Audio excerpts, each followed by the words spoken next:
जय हिंद साथियों। स्वागत है आप सभी का हम सभी का वायरलेस क्लासेज पर। जैसा कि आप सभी को इंट्रोडक्शन वीडियो में मैथ के लिए आप सभी को बता दिया गया था कि आपके सिलेबस के अनुसार टोटल 14 चैप्टर हैं, जिसमें हम लोग पहला चैप्टर आज स्टार्ट करने जा रहे हैं अपने संकल्प बैच में, वास्तविक संख्याएं, रियल नंबर्स को। इस रियल नंबर्स, वास्तविक संख्याएं क्लास है आज फर्स्ट। तो आप सभी दिल से, लगन से जुट जाइए इन सभी क्लासों को बेहतर तरीके से कंप्लीट करने में। यदि अभी से लगेंगे तो हमारे पास बहुत ही समय है, जो कि हम लोग बोर्ड एग्जाम आते आते अपने आप को एक मजबूत दिशा में लेकर के चल रहे होंगे और पूरा सिलेबस आपका कंप्लीट हो गया होगा उस टाइम तक। चलिए तो आइए आज बात करते हैं बिना समय नष्ट किए हुए वास्तविक संख्याओं की तरफ। पहला चैप्टर है वास्तविक संख्या। आज हम करेंगे पहले चैप्टर के जितने भी कंसेप्ट है, आज उनको करेंगे फिनिश। फिर अगले दिन उसके एक्सरसाइज के सवाल लेंगे, उसमें जितने भी सवाल होंगे सबको एक एक करके कराएंगे। तो आइए वास्तविक संख्या में चलते हैं। आपने वास्तविक संख्या में देखिए जो भी टॉपिक है, क्या पढ़ना है उसका टॉपिक मैं लिख लिया हूं पहले से ही। क्या क्या टॉपिक है? अभाज्य संख्याएं, भाज्य संख्याएं, किसी संख्या के गुणनखंड, अभाज्य गुणनखंड, अभाज्य गुणनखंड विधि से मस और लस ज्ञात करना, संख्याओं तथा उनके मस तथा लस के बीच संबंध, स अभाज्य संख्या, परिमेय अपरिमेय संख्या। बारी बारी से इन सभी टॉपिकों का एक एक करके अध्ययन करेंगे। तो आइए स्टार्ट करते हैं। बाबू ध्यान दीजिएगा जरा। अभाज्य संख्याएं, अभाज्य संख्याएं क्या होता है जी? तो आपके सामने एक एक कंसेप्ट क्लियर करेंगे। ध्यान दीजिए जरा यहाँ पर। अभाज्य संख्याएं, इससे भी पहले समझ जाइए थोड़ा सा। संख्याएं वास्तव में दो प्रकार की होती है, एक वास्तविक संख्याएं, एक काल्पनिक संख्याएं। अब काल्पनिक संख्याएं एक अलग हो जाता है, जो क्लास 11th में आपको देखने को मिलेगा। क्लास 10th में अब वास्तविक संख्याएं में जितनी प्रकार की संख्याएं हैं, परिमेय संख्या, अपरिमेय संख्या, भाज्य संख्या, अभाज्य संख्या, प्राकृतिक संख्या, पूर्ण संख्या, पूर्णांक, ये सभी आपके वास्तविक संख्याएं में आ जाएंगे। लेकिन अभी सिलेबस के अनुसार जो फर्स्ट टॉपिक है हमारा अभाज्य संख्या, एक एक कंप्लीट करते हुए चलेंगे। सभी टॉपिक को यहाँ पर लिख लिया गया है, इतना टॉपिक आपको कवर करना है। अभाज्य संख्या, अभाज्य संख्या क्या होता है बाबू? वह संख्या जो अपने आप से यानी स्वयं से या एक से विभाजित होती है, वह संख्या अभाज्य संख्या होती है। कहेंगे तो इसको लिख भी देंगे। चलिए ध्यान दीजिएगा जरा। अभाज्य संख्या क्या होती है? अभाज्य संख्या में बाबू वह संख्या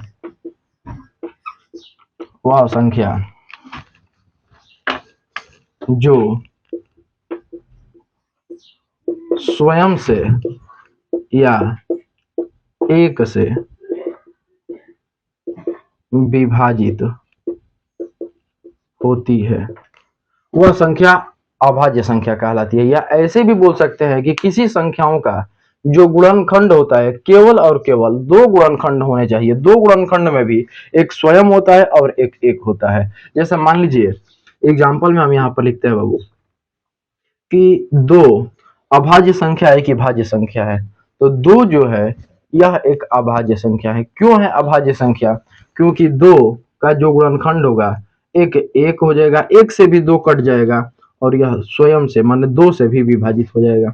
तीन बताइए अभाज्य संख्या है कि नहीं है? बिल्कुल है। क्यों? क्योंकि यह एक से भी विभाजित होगा और तीन से भी विभाजित होगा और यह दो संख्याओं के अलावा किसी अन्य संख्या से विभाजित नहीं होगा। एक मिनट के लिए यदि हम चार को भी चेक करेंगे तो चार को देखेंगे कि एक से भी विभाजित हो जाएगा, दो से भी विभाजित हो जाएगा, चार से भी विभाजित हो जाएगा। तो फिर अब इसके जो गुणनखंड हुए, एक हो गए, दो हो गए, चार हो गया, तो यह अभाज्य संख्या नहीं है। अभाज्य संख्या वही होते हैं जिनके गुणनखंड एक स्वयं हो और एक एक हो। यह संख्या अभाज्य संख्या कहलाती है। वीडियो रोक करके नोट कर लीजिए अभाज्य संख्या के बारे में। चलते हैं हम अभाज्य संख्या के बाद भाज्य संख्याओं में। नोट कर लीजिए इसको, स्क्रीनशॉट लेना हो तो स्क्रीनशॉट ले लीजिए। बढ़ते हैं आगे। चलिए अभाज्य संख्या के बाद अब चलेंगे बाबू भाज्य संख्या पर। भाज्य संख्या क्या होता है? भाज्य संख्या देखो देखेंगे, ये है भाज्य संख्या। तो भाज्य संख्या वह संख्या जिसका गुणनखंड दो से अधिक हो, यानी कहने का मतलब यह है कि स्वयं से और एक के अलावा भी किसी अन्य संख्या से विभाजित होती है, वह भाज्य संख्या होती है। जैसे अब यहाँ पर आप देख सकते हैं कि 4, 6, 8, ये 4 जो है देखिए, एक से भी विभाजित होगा, दो से भी होगा, 4 से भी होगा। 6 जो है एक से भी विभाजित होगा, दो से भी विभाजित होगा, 3 से भी विभाजित होगा, 6 से भी विभाजित हो जाएगा। तो यह संख्याएं का जो गुणनखंड है देखिए 4 हो जा रहा है, इस गुणनखंड इसका 3 गो हो जा रहा है। आपको कम से कम देखिए, अभाज्य और भाज्य का मतलब ये हुआ कि अभाज्य संख्याएं मतलब कि जिनका गुणनखंड 2 हो, और भाज्य संख्याओं का मतलब जिनका गुणनखंड 2 से अधिक हो, वह भाज्य और अभाज्य होता है। भाज्य संख्या का यदि परिभाषा लिखना हो तो लिख सकते हैं, वह संख्या जो जिसका गुणनखंड 2 से अधिक होता है वह भाज्य संख्या कहलाती है। तो भाज्य संख्या हो गया। आगे बढ़ेंगे बाबू। अब ये दोनों टॉपिक हम लोग कंप्लीट कर लिए। तीसरे पर किसी संख्या के गुणनखंड। तो किसी संख्या के गुणनखंड, कोई भी संख्या हो, एटेंडम आप एग्जांपल के लिए देख सकते हैं कि मान लीजिए कि 15 है, तो 15 संख्या का जो गुणनखंड होगा क्या क्या हो सकता है। तो गुणनखंड का मतलब कि वह संख्या जो 15 को विभाजित कर दे। तो 15 को विभाजित करने वाली जो जो संख्याएं होंगी वह उनका गुणनखंड हो जाएगा। आप लिख भी सकते हैं कि गुणनखंड, किसी भी संख्या के गुणनखंड का मतलब वह संख्या जिनका यदि हम उस संख्या से इससे भाग दे तो पूर्णतः विभाजित हो जाए, वह उस संख्या का क्या हो जाएगा बाबू, गुणनखंड हो जाएगा। जैसे 15 का गुणनखंड क्या क्या हो सकता है। तो 15 एक से भी विभाजित हो जाएगा, 2 से नहीं होगा, 3 से भी हो जाएगा, 5 से भी हो जाएगा, 15 से भी हो जाएगा। तो ये 15 की ये सब क्या हो गए, गुणनखंड हो जाए। अचानक कोई भी संख्या आप ले सकते हैं। 18 का मान लीजिए कि गुणनखंड क्या होगा, किसी संख्या के गुणनखंड यहाँ पर टॉपिक में कवर किया गया है। तो 18 का हमें गुणनखंड चाहिए, तो आप देखेंगे कि 1 से भी विभाजित हो जाएगा, 2 से भी विभाजित हो जाएगा, 3 6 के 18 ये भी हो जाएगा, 6 3 18 ये भी हो जाएगा, 9 दूनी 18 ये भी हो जाएगा, 18 एकम 18 ये भी हो जाएगा। तो इन सभी संख्याओं से जब विभाजित हो जा रहा है तो हम कह सकते हैं कि 18 का जो गुणनखंड होगा यह सभी हो जाएंगे। ठीक है ना। आगे आइए बात करते हैं बाबू, अभाज्य गुणनखंड क्या होते हैं। अभाज्य गुणनखंड की बात करेंगे अब। तो अभाज्य गुणनखंड ये होता है बाबू, वह संख्या भी बताएं कि अभाज्य संख्या पहले क्या होता है। तो अभाज्य संख्या जो अपने आप से और एक से विभाजित होता है वह अभाज्य संख्या। तो उसके गुणनखंड भी वैसे ही रहने चाहिए जो अपने आप से और एक से विभाजित हो। जैसे आप देखेंगे अभाज्य गुणनखंड लिख लेते हैं पहले यहाँ पर, अभाज्य गुणनखंड। ध्यान दीजिएगा जरा कि अभाज्य गुणनखंड में आप क्या करने वाले हैं बाबू, वह संख्या जिनका गुणनखंड अब दोबारा नहीं किया जा सकता है। जैसे मान लीजिए कि अभाज्य गुणनखंड है 15 का, हमें अभाज्य गुणनखंड चाहिए। तो इसके लिए क्या करेंगे बाबू, अभाज्य गुणनखंड को ऐसे भी निकाला जा सकता है। अब ये बताइए 2 से विभाजित होगा क्या, नहीं होगा। तो 3 से कराइए, 3 5 15, 5 से एक बार में हो जाएगा। तो इसका जो अभाज्य गुणनखंड होगा 3 गुणे 5। यदि आप गुणे 1 भी लिखना चाहते हैं तो लिखने से पहले ये सोचिए कि क्या एक अभाज्य संख्या है। तो एक अभाज्य संख्या नहीं है। अभाज्य संख्या 2 होता है, 3 होता है, 5 होता है, एक अभाज्य संख्या नहीं होता है ना। तो चलिए इसका जो अभाज्य गुणनखंड होगा 3 गुणे 5 हो जाएगा। किसी भी अंक का इसी तरह से मान लीजिए 24 का गुणनखंड कराना। अब एग्जाम्पल केवल हम किताब का नहीं कराना, अभी अपने मन से करा रहे हैं, तो थोड़ा सा प्रयास कीजिएगा समझने का। जब एक्सरसाइज करेंगे तो किताब का सभी क्वेश्चन लिया जाएगा, कंसेप्ट अभी थोड़ा सा कंप्लीट कर लिया जाए। तो 2 से इसको डिवाइड देंगे, चला जाएगा 12 बार, 2 से 2 छका, 2 से 2 तिहाई, फिर 3 से एक बार में। तो इसका जो गुणनखंड होगा 2 गुणे 2 गुणे 2 गुणे 3। अब यह इसका फिर से फैक्टर नहीं किया जा सकता है, अब अलग से इसका गुणनखंड नहीं किया जा सकता है। यही आपके अभाज्य गुणनखंड है। ठीक है ना। आप इसको ऐसे भी लिख सकते हैं कि 2 का पावर 3 और गुणे 3, 2 3 बार है ना, तो 3 घात लगा सकते हैं। तो ये था बाबू अभाज्य गुणनखंड। आगे बढ़ेंगे अब, अभाज्य गुणनखंड विधि से मस और लस ज्ञात करना। अभाज्य गुणनखंड विधि से, इसको नोट कर लीजिए पहले, फिर बढ़ते हैं आगे। चलिए यदि नोट हो गया होगा तो आगे बढ़ते हैं बाबू। अभाज्य गुणनखंड इसी में बढ़ा देते हैं हम, विधि से मस और लस ज्ञात करना। मस को बाबू HCF बोला जाता है और लस को LCM बोला जाता है। HCF का जो फुल फॉर्म होता है हाईएस्ट कॉमन फैक्टर, और जो एलसीएम का होता है लीस्ट कॉमन मल्टीप्लाई होता है बाबू, है ना। समझिएगा जरा, एचसीएफ और एलसीएम में वह अधिक से अधिक, यदि कहीं क्वेश्चन में अधिक से अधिक लिखा हो, बड़ी से बड़ी लिखा हो, तो वहां पर एचसीएम करते हैं। जहां न्यूनतम से न्यूनतम, कम से कम लिखा हो, वहां पर हम लसा करते हैं। यदि हमसे कहा जाए बाबू कि 15 और 24 दोनों का हमें एलसीएम चाहिए, एलसीएम चाहिए, तो एलसीएम के लिए क्या करते हैं बाबू कि जो दोनों में कॉमन होता है, जो दोनों में कॉमन होता है उसको तो एक बार लेते ही है एलसीएम में, जो नहीं कॉमन है उसको भी एक बार लेते हैं। ध्यान दीजिए जरा, समझिएगा। यहाँ पर एक बार 3 है, एक बार 3 है, तो 3 तो लिया ही जाएगा, ठीक है। यहाँ पर 2 3 बार है, यहाँ पर 2 नहीं है तो 2 भी ले लिया जाए। अब देखिए यहाँ पर 5 है, यहाँ पर 5 नहीं है तो 5 भी लेना होगा, मल्टीप्लाई कराना होगा। 3 दूनी 6, 6 दूनी 12, 12 दूनी 24, 24 पाँच 120, और ये आपका एलसीएम हो जाएगा दोनों संख्याओं का। 15 और 24 का जो एलसीएम होगा 120 हो जाएगा। यदि हम इन्हीं दोनों संख्याओं का एचसीएफ की बात करें, यदि 15 और 24 के एचसीएफ की बात करें, तो समझिएगा जरा, 15 और 24 का जब एचसीएफ निकालेंगे ना, तो दोनों में जो कॉमन होता है उसका हम एचसीएफ निकालते हैं। तो बाबू ध्यान दीजिएगा जरा कि दोनों में कॉमन यहाँ पर 3 है, यहाँ पर 3 है, तो 3 इसका एचसीएफ हो जाएगा। आगे कुछ नहीं है मल्टीप्लाई में, तो केवल 3 आंसर हो जाएगा। ध्यान पूर्वक समझते रहिए। जहां पर भी जो समझ में ना आए तो आप कमेंट के माध्यम से पूछ सकते हैं, अपना कमेंट उसमें टाइप कर दीजिएगा। अगले वीडियो में फिर उसको मैं दोबारा क्लियर कर दूंगा। तो चलिए बाबू, ये था अभाज्य गुणनखंड विधि से मौसा और लसा ज्ञात करना। आगे देखेंगे संख्याओं तथा उनके मौसा तथा लौसा के बीच संबंध क्या होता है। बिल्कुल, आइए ध्यान दीजिएगा जरा। अगला जो टॉपिक है बाबू, ध्यान से समझिए। संख्याओं तथा उनके मौसा तथा लौसा के साथ संबंध। सुनिए जरा, हेडिंग है बाबू, संख्याओं तथा एचसीएफ और एलसीएम के साथ संबंध। बिल्कुल, आइए थोड़ा सा बेहतर तरीके से बाबू समझेंगे। अभी बहुत समय है, यदि आप अभी से अपने पढ़ाई में लगातार फोकस करेंगे तो पेपर आते आते हम लोग अपने आप को एक बेहतर रिजल्ट के पास देखेंगे खुद को। चलिए आइए ध्यान दीजिए जरा, संख्याओं तथा एचसीएफ और एलसीएम के साथ संबंध। संबंध इसके लिए एक फार्मूला होता है बाबू, ध्यान दीजिएगा जरा। फार्मूला ये होता है, दोनों संख्याओं का गुणनफल, दोनों संख्याओं का गुणनफल बराबर एचसीएफ गुणे एलसीएम।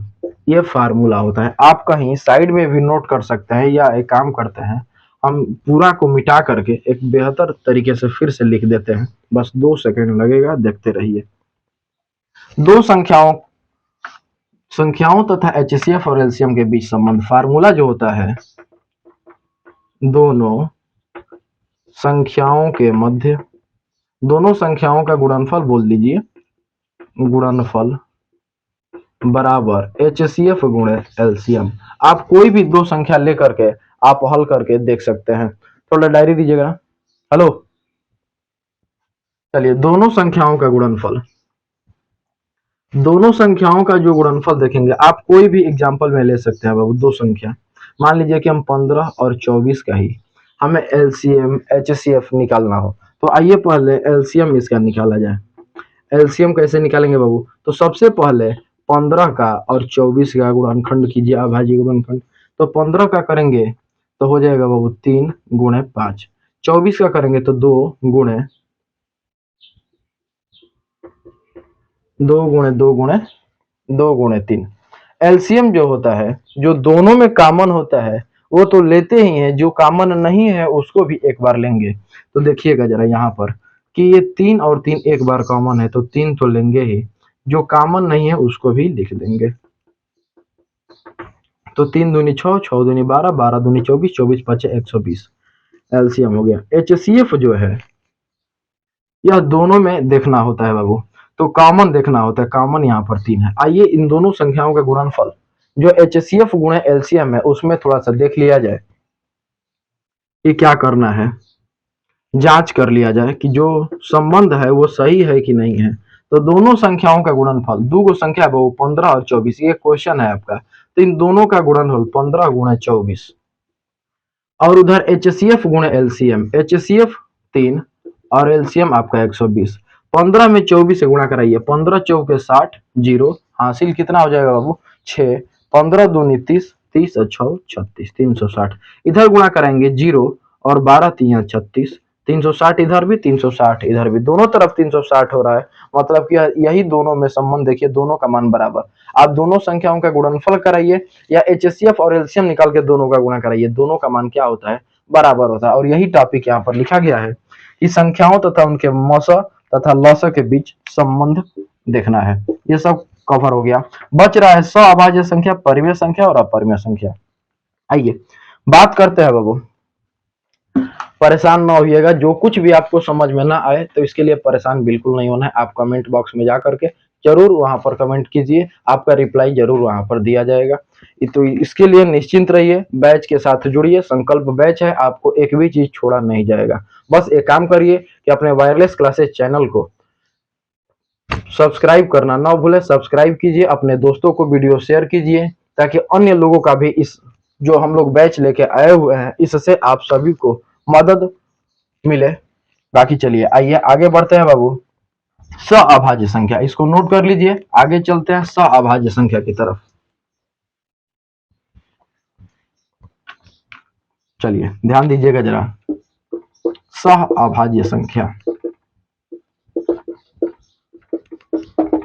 आप परिभाषा लिखना चाहते हैं सअभाज्य संख्या का तो लिख सकते हैं कि सअभाज्य संख्या वह संख्या जिनका वह संख्या यह दो संख्या जिनका एचसीएफ हाईएस्ट कॉमन फैक्टर एक हो, वह दोनों संख्याएं सह अभाज्य संख्या कहलाती है। सह डायरी दो थोड़ा सा। सह अभाज्य संख्या जो होता है बाबू, दो संख्याएं जिनका एचसीएफ एक होता है सह अभाज्य संख्या कहलाती है। तो ध्यान दीजिए, एग्जांपल में आप देख सकते हैं कि यदि मान लीजिए कोई 18 है और यहाँ पर 17 है, तो बाबू इसका एचसीएफ यदि देखेंगे, दोनों संख्याओं का एचसीएफ देखेंगे तो 18 को क्या क्या लिखा जा सकता है बाबू, खूब लिखेंगे 18 को। 18 का एचसीएफ अभी नहीं, 18 का पहले खंड देख लीजिए, 2 गुणे 3 गुणे 3। 17 का क्या हो जाएगा, केवल 17 का 17 गुणे 1 कर सकते हैं, बहुत से बहुत। अब बताइए जरा, दोनों में कुछ कॉमन है क्या, यहाँ पर भी कुछ नहीं है तो 1 लगा सकते हैं। और जहां पर यदि कुछ कॉमन नहीं मिलता है वहां का जो एचसीएफ होता है 1 होता है। तो आप सह अभाज्य संख्या ये दोनों है।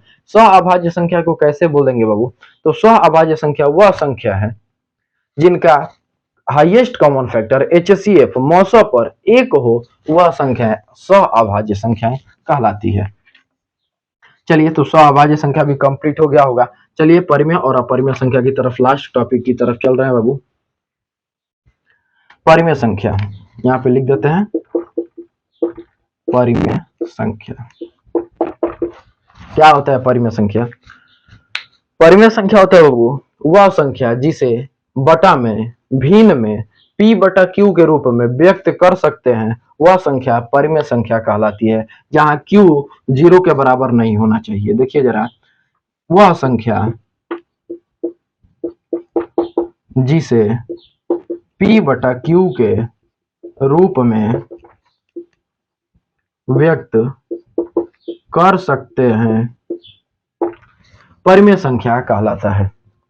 एग्जाम्पल में देख सकते हैं बाबू, 2/5, 3, अब बटा में कुछ नहीं है तो 1 भी हो सकता है, ये केवल 5 भी लिखा है तो यह भी एक अपने आप में परिमेय संख्या है, क्योंकि बटा में 1 लगा सकते हैं।